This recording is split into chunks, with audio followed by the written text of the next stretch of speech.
What's up everybody, I'm Adam. You're watching the Model Aviator channel. We're coming at you with a random midweek video.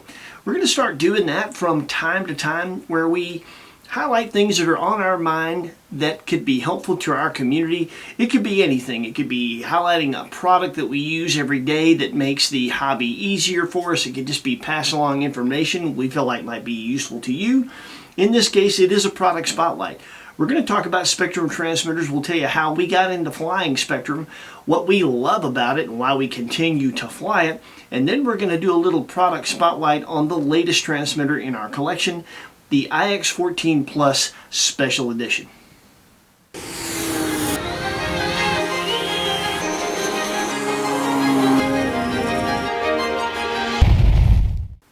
So it's interesting, the way I got into Spektrum, well, back up.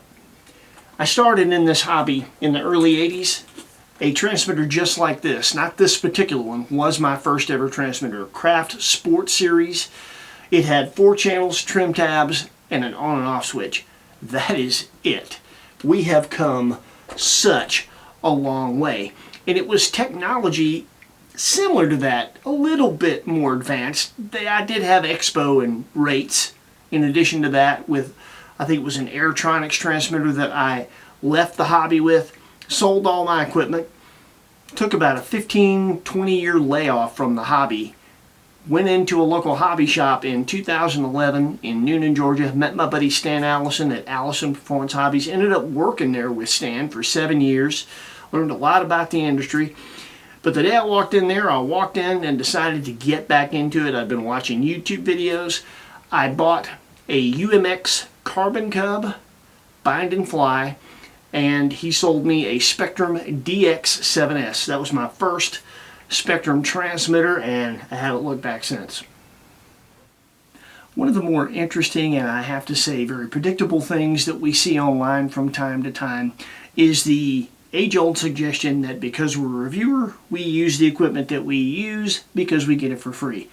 Well, I can't speak for all reviewers, but I can say that the Model Aviator channel started in 2021. At that point, we've been using Spektrum transmitters for over a decade. We spent our own money on no less than 7 different Spektrum transmitters, 3 of which we still have in our collection today and use today. And a couple of those were very, very expensive, but we were happy to spend the money, as Spektrum would update the transmitters, make the experience more convenient and more capable. We wanted that for ourselves, and we spent our money to get it. Fast forward to today, and yes, we're very blessed. Spektrum does send us some free transmitters, and for that we are very, very grateful. But the simple truth is, if they didn't, we'd do what we always did, and we'd have upgraded on our own. The bottom line is, using Spektrum is a personal choice we've always been willing to spend our own money to make. So why Spektrum? Why stick with them all this time? Why am I so all in? Well, there's 3 primary reasons, a couple much more important than one. The least important reason is the simple fact that I fly all kinds of airplanes. I've got composite, balsa, and foam airplanes in our collection. We'll continue to add all 3 as the years go on. But when it comes to foam airplanes, while I'm interested in foam from every manufacturer, I tend to be more interested in more of the things that Horizon Hobby makes. So the fact that I can get bind and flies that have Spektrum receivers already in them is just really convenient for me. So that is one reason. Another reason that is much more important is reliability. Now, when it comes to any radio protocol, whether or not you follow the instructions and utilize it properly, align your antennas properly, make sure you're not sitting your transmitter on a conductive carbon fiber transmitter tray. I've seen people doing that. Utilizing the telemetry to let you know if you have a receiver that has an issue before you fly the airplane. I feel like Spektrum really sets you up for success if you use it properly. And I'm living proof that if you do, it works. This is 6 of 10 yearly logbooks that I kept. I kept very detailed logbooks on all my flights and incidents and things like that. And what I can tell you is, just in this 6-year period that I've got in my hands right here, it's over 5,000 flights. All total, I'm guessing in 10 years I probably logged somewhere around 8,000 or 9,000 flights. That's a lot. I fly a lot.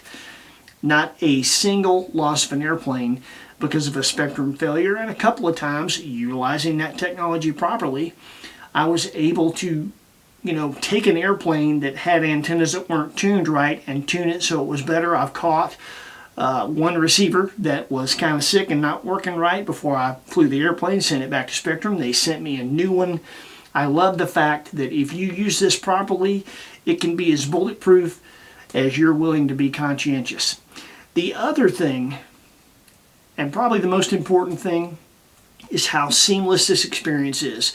Spektrum's the only company out there that got a bunch of engineers together, and they've got batteries, they've got ESCs, they have receivers, and they have transmitters, all that work together. It is a seamless experience. Programming the ESC, programming your gyro, programming safe, all that can be done right from the transmitter. No laptop, no phone app needed. It is the most convenient, the most capable, and the most seamless RC experience that you can get out there that I know of, and I love it. So now we're going to get to one of the main purposes of this video, and that is featuring our newest addition, the iX14+SE. And this is a very interesting story. I'm an NX guy all the way. They navigate a lot like a DX. I was versed in those. I'm versed with this. I'm comfortable with it. They have a lot of the modern technology. Obviously, there's things you can do with an Android-powered touchscreen transmitter that you can't do with an NX. But it was more than enough to suit me, I thought. And what I'd have ended up doing, if they didn't send us one, is spending my own money on whatever is the most badass NX transmitter that money can buy. That'd be the one that I would have. So they sent us this, and I had no idea what I was getting into. It is not something that I would have tried, and that is the beauty of being a reviewer, is you're afforded the blessing of being able to own and use something that you wouldn't have tried. And not always, but oftentimes that teaches us very valuable lessons, and that's what happened here. I spent about a half a day being a little frustrated, figuring out the differences in how to navigate this versus that. It's not hard, it's just different. A little bit of a learning curve. Then we used it to fly and review the latest release from E-flite, the Night Timber X Evo. And after that, and bear in mind, I've only scratched the surface. I am by no means versed enough in this to tell you everything that you can do with it. But I can just tell you what I know of it at this point is more than enough to let me know that this is going to become the transmitter that I use more than any other transmitter, more than my NX. And that is a very, very pleasant surprise. Now you can go on the Spektrum website, you can watch Spektrum videos. They are happy to tell you, and you can read why they think it's special. I wanted to make this video because I want to tell you why I think it's special and why I like it so much. So the first thing that we wanted to talk about is ergonomics, because that is the thing. Ergonomics and feel is what I noticed first before I ever even turned this transmitter on. There are some subtle but very, very useful differences in the case shape and size. When you look at them, they look very similar when you compare the NX8 to the iX14+SE, but they aren't. The iX14 has more curvature at the top, where the NX goes up longer before an abrupt curvature happens at the top. The other thing is, when you put them gimbal to gimbal, you can see here in this picture that the iX14's gimbals are closer to the edge of the transmitter than the NX. The other thing is, the NX transmitter has this raised bevel around the gimbal, whereas the iX14+SE is completely smooth. So what that does is, whether you use thumbs or you pinch or you do what I do, you use your thumbs and you support it with an index finger resting on the gimbal, getting to the gimbals, getting them the full range of motion, and getting to the switches on top with your other fingers is just easier to do with this. and it feels better. Part of the reason that it feels better, the difference in the iX14 Plus and the iX14 SE is the SE has machined aluminum gimbals. And those machined aluminum gimbals just have a long-lasting good feel to them. They're Hall effect gimbals. Everything about operating this transmitter just from a feel perspective is smoother and more convenient than the NX. While the NX transmitters had the old roll and click interface with a smaller screen, the iX14 SE has a large Android-powered touchscreen. When you get started with your iX14 SE from being completely off, the boot up time on ours is a little less than a minute and it's ready to rock and roll. You just boot it up at the field, fly your airplane. When you want to stop flying, hit the button and sleep it. It just stays in this mode, ready to go, waiting on you to tell it you want to fly again. You hit the button again, brings it right up, and you're ready to rock and roll. Go through your airplane list and fly again. You can keep doing that all day. You don't turn it off completely until you finish your flying session. The other thing that I really like about this is how customizable that screen and the readouts are. When it comes to the airplane pictures, there's a catalog, kind of a gallery of Hangar 9 and E-flite airplanes that you can choose from if you want to. You can take a picture of your actual airplane, put that on an SD card and load it into the transmitter that way, or you can put that picture on your Google Drive, and if you have Wi-Fi, since it's an active workable Android, you can literally go to your Google Drive and pull the picture off there and use the picture to identify that particular airplane that you took with your camera. It's pretty trick. When it comes to the telemetry, that is something that I utilize a lot. And unlike an NX where you scroll through specific set telemetry windows, you can customize a telemetry page that shows the entire time and has just the telemetry that you want in the way that you want. You can put that telemetry on momentary switches and just flip a switch so that the transmitter literally tells you the status of that telemetry without you even having to look. But if you want to look really quick exactly what you're looking for, each thing is on the same page. I love being able to customize the display that way for my telemetry. And one of the really cool things that this thing has is type to text.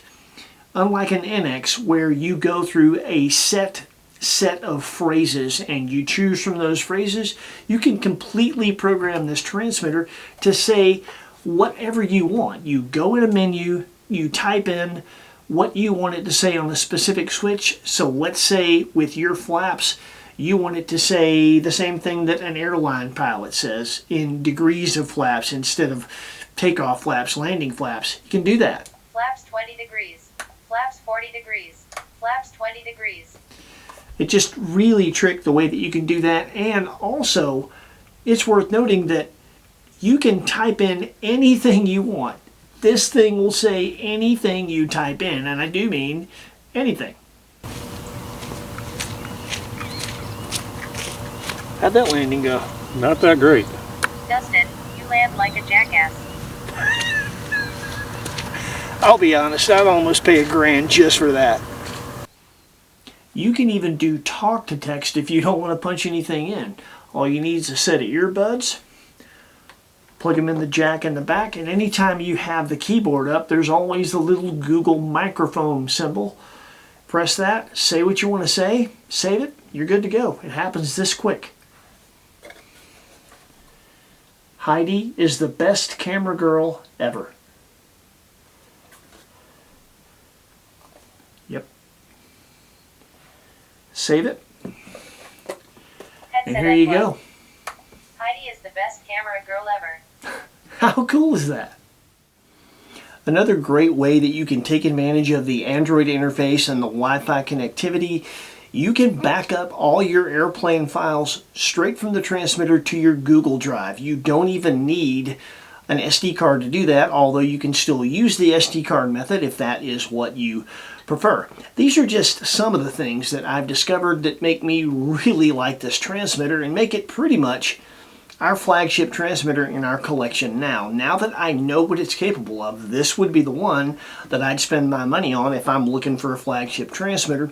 We're happy to have it, and of course, it has all the current technology. This has 20 fully functioning channels. You can take advantage of the new smart transmitter files in the bind and fly airplanes from eFlight and possibly Hangar 9. You have forward programming, so you can take care of all the adjustments in AS3X+, Safe Select, and Avian ESC programming. And of course, it's updatable, which means when Spektrum comes out with something else cool, some feature that you can't live without, you're an update away from this transmitter being able to take care of that for you. So it is expensive. It is not cheap. Interestingly enough, though, it is less money than I paid for my DX18 years ago. It's kind of interesting, and it is way, way more capable. So from a money value standpoint, I think it is worth every penny, even now, just given what I know that it can do, much less what I haven't discovered yet. So we'll put some links in the description where you can check this one out. You can check out the other Spektrum transmitters that we use on a day-to-day basis. I am sure that one of those, if not maybe this one, will be the perfect transmitter for you that you can grow with from now until you stop flying. So that's it for us. Take care of yourselves. Happy flying. We'll see you next time we come up with something random to talk about in the middle of the week.